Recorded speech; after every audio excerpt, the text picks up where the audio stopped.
Je suis Henri Simple. Moi, c'est Christin et je vous dis déjà merci pour votre temps que vous nous accordez. Je suis du côté de Trois-Rivières. Je travaille pour une entreprise en tant que cuisinier et ça fait déjà exactement 2 ans et 2 mois que je travaille là. J'ai eu des augmentations de salaire normalement que je n'ai jamais vues dans mes fiches de paye parce que mon employeur me fait comprendre que lorsque je vais faire ma demande de résidence permanente, cela pourra me créer préjudice.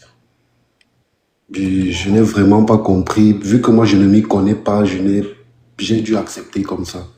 Mais pourquoi ça va vous causer préjudice quand on augmente votre salaire? Il C'est dit le que, minimum. Il y a un salaire minimum qu'il vous donne. Si on diminue, ça peut causer préjudice, mais lorsqu'on augmente, ça ne vous créera pas préjudice, hein, sous réserve, sauf s'il y a quelque chose de nouveau que je n'ai pas maîtrisé. non, parce que il m'a dit que non, le gouvernement ne serait pas d'accord qu'on me paye plus que ce qui est mentionné dans mon contrat de travail. Ben, pour être franc, je ne veux pas fermer le débat, mais à ma connaissance, je ne le comprends pas. Je peux vérifier pour vous gratuitement avec mes collègues pour être certain. Parce que bon, c'est un employeur qui a parlé. Généralement, ils sont honnêtes, hein. Est-ce Oui. qu'il y a quelque chose que je ne maîtrise pas à ce niveau? Non. Donc, même pendant le live, hein, j'aurai la réponse, je vais vous le donner. D'accord, Je vais poser la question à mes collègues. Hein. d'accord, grand merci beaucoup. Je vais poser la question à mes collègues pendant qu'on parle là et je vais vous dire, pour ne pas vous dire n'importe quoi. Donc, D'accord, en merci. fait, votre salaire a été augmenté et il dit que ça peut vous poser préjudice, n'est-ce Parce pas? que j'avais atteint les 4000 heures de travail et normalement je devais être à plus de 20 pièces de l'heure. Et puis il m'a dit que non, je ne peux pas, il ne veut pas me donner ça parce qu'il pense que quand je vais faire ma demande de résidence permanente, cela pourra me créer préjudice. Mais moi je suis au Québec, j'ai déjà fait ma demande de CSQ et j'ai fourni tous les relevés de paye dont on m'a demandé. Oui. Donc, c'est une augmentation de salaire. Il a quand même fait, il vous le donne à côté ou bien Il ne il me n'a pas donne même encore. pas, il donne pas, on transforme ça en heures, il y a, il Ok. me, Il n'augmente pas de salaire parce qu'au départ, ce n'était pas le salaire, c'est ça? oui, Ok. Donc, pour rester honnête, comme il y a une petite zone d'ombre, je vais lui accorder le bénéfice du doute. Et pendant qu'on parle, je vais demander pour être certain. Même moi, je ne pense pas, mais je demande pour être certain et je vais répondre dans les 5-10 minutes qui viennent. d'accord, merci beaucoup, monsieur. Je suis à l'écoute. Est-ce que celui qui fait entrer express peut vivre au Québec? Il faut faire une distinction. On va parler du droit et on va parler des faits, du quotidien, de la pratique. Hein? La Ok. pratique peut être différente du droit. La première chose que je vais vous dire, c'est que à mes clients, je leur dis souvent de fermer la parenthèse. Quand vous avez ça, ne vivez pas.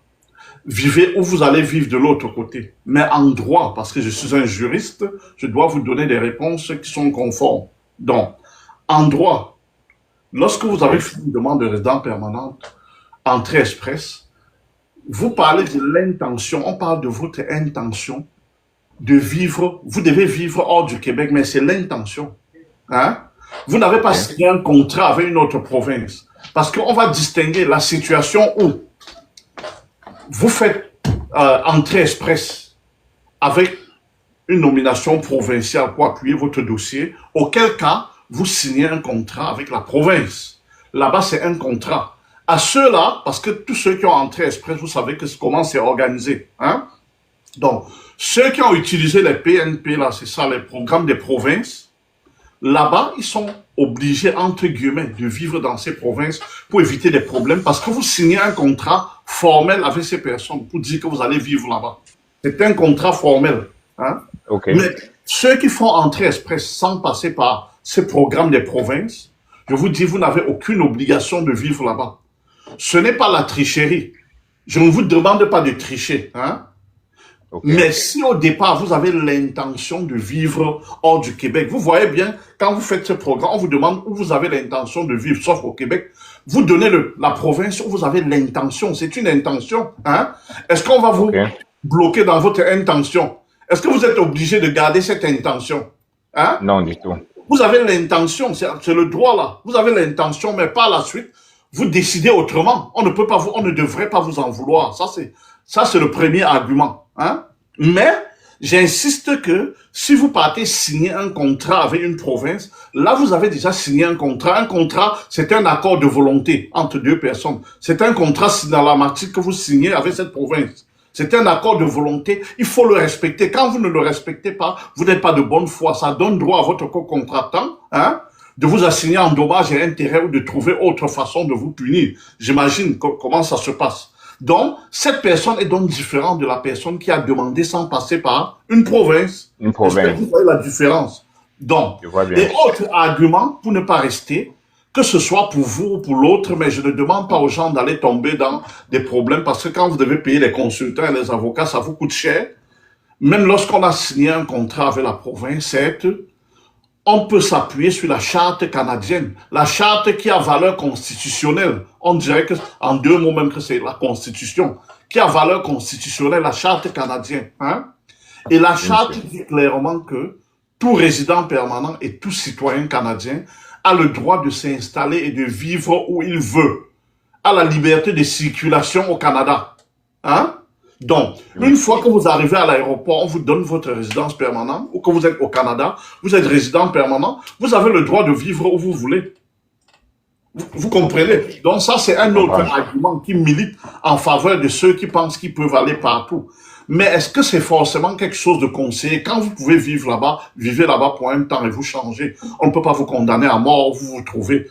Donc, ceux qui se trouvent au Québec, il y a des gens qui m'ont dit, à coup sûr, qu'ils connaissent des gens à coup sûr, qui au moment de demander leur citoyenneté ont eu des problèmes. Et moi, je leur posais toujours les questions, ils sont passés par quel processus? Avaient-ils signé un contrat avec la province ou non? C'est ça la question. C'est ça. Ils ont signé ou non? Parce que ils ont dit, j'ai fait entrer express et après j'ai eu des problèmes au moment de demander la résidence, la nationalité. Et même dans ce cas, s'ils ont signé, partant de la charte qui a valeur constitutionnelle, on peut se défendre à dire que j'ai le droit de vivre où je veux.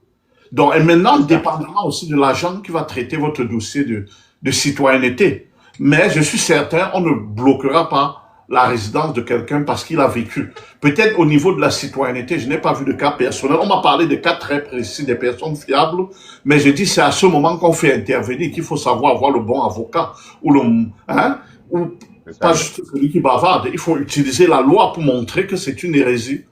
Mais je ne conseille pas aux gens de se mettre dans cette situation. Mais par contre, des gens qui ont vécu au Québec alors qu'ils ont fait entrer express, j'en connais plusieurs qui n'ont pas eu de problème. Hein? J'ai peut-être fait tout ce développement juste pour vous faire comprendre globalement le fond de l'affaire. Mais il y a beaucoup qui n'ont pas eu de problème parce que je précise, vous avez dit j'ai l'intention de vivre ailleurs. Ce n'est qu'une intention, ce n'est pas une certitude. Est-ce que c'est possible de faire le programme de l'expérience canadienne quand on a obtenu son expérience au Québec? Oui, on peut obtenu l'expérience au Québec. Oui, vous pouvez. Bon, et à quel moment est-ce qu'on doit déménager dans le Non, vous prévoyez déménager quand vous aurez la résidence permanente? J'ai entendu parler du programme pour étudiants des communautés francophones, là, quelque chose. Et il semble que c'est un programme, contrairement à tous les autres programmes de résidence temporaire, qui veut plutôt qu'on démontre que on a l'intention de résider au Canada. Est-ce que c'est facile? Ben, je veux pas dire facile là, mais je veux dire, est-ce que pour quelqu'un, c'est avantageux de venir avec tous ses enfants, même si on sait que, parce que pour un peu comme dire, oui, je veux rester, je viens avec tous mes enfants, ou ils vont dire, non, en tant qu'étudiant là, avec 5 enfants que tu amènes au Canada, je suis pas convaincu de ton projet. Non, il y a des étudiants ordinaires qui viennent avec leurs femmes et enfants, même quand c'est pas ce projet. Non, on peut, même des gens ordinaires, même habituellement sans ce programme, des gens venaient avec leur famille, il y a des clients qui sont venus avec femmes et enfants directement. Hein? C'est des chanceux. Oui, et il faut savoir que les demandes de résidents, de visa de résidents temporaires, étudiants, travailleurs, visiteurs là, je ne peux pas parler comme au quartier qu'il y a beaucoup de chance, mais il y a cet aspect de chance parce que l'agent a un pouvoir discrétionnaire. La loi lui donne un pouvoir discrétionnaire très grand pour juger. Ce n'est pas comme un visa de résident permanent où on sait que l'agent a un pouvoir lié. En droit administratif, on parle de pouvoir lié parce qu'on dit s'il a ceci, donne-lui.